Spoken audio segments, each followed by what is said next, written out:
Good morning student. Today we learn unit 5 we can invent. उसमें है activity 5 the crow and the pitcher. One day a crow was very thirsty for many days there had been no rain. कौवा एक दिन एक कौवा बहुत प्यासा था, कई दिनों से बारिश नहीं हो रही थी, उसका गला भी बहुत सूखा था। His throat was very dry, he felt weak, he was too weak to fly. वो वीक हो गया था, वो उड़ने में भी बहुत वीक था।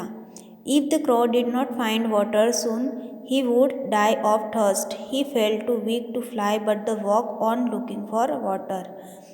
अगर कौवे को पानी नहीं मिलता तो वो मर जाता, वो उड़ने के लिए बहुत कमज़ोर था पर पानी की तलाश में निकल गया। Suddenly a क्रॉ come upon a picture on the ground, the picture and water in it. Suddenly कौवा जमीन पर पड़े एक घड़े के पर आ गया और घड़े में देखा तो घड़े में पानी था। The crow put his beak in the pitcher but the water was too low for him to reach. कौवे ने अपनी चोंच घड़े में डाल दी, लेकिन पानी इतना कम था कि उसकी चोंच वहां पहुंच नहीं सकी। The crow was so very thirsty, he tried again to reach the water, stretching his beak and neck and back as far as he could. कौवा बहुत प्यासा था, उसने फिर से पानी तक पहुंचने की कोशिश की, जहां तक हो सके अपनी चोंच, गर्दन और पीठ को फैलाया।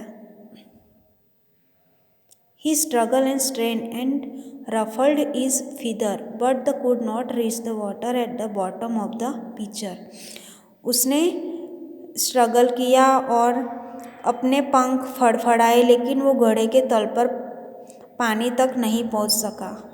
Finally he stopped. Crows are smart and his crow stopped struggling and stepped back to look closely and think calmly.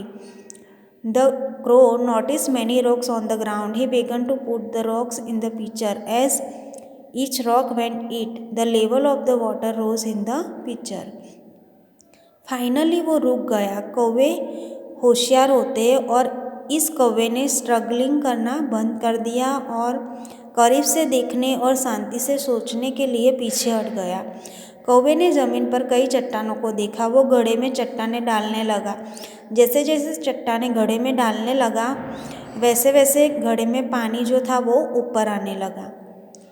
After many rocks, the water was finally at the top of pitcher. The crow could reach it. He finally got the drink he needed. कई चट्टानें डालने के बाद पानी ऊपर आ गया। कौवा उस तक पहुंच सकता था। फाइनली उसको जितने पानी की ज़रूरत थी उसे मिल गया। The moral of the story is no problem is too big if you take time to think of a solution.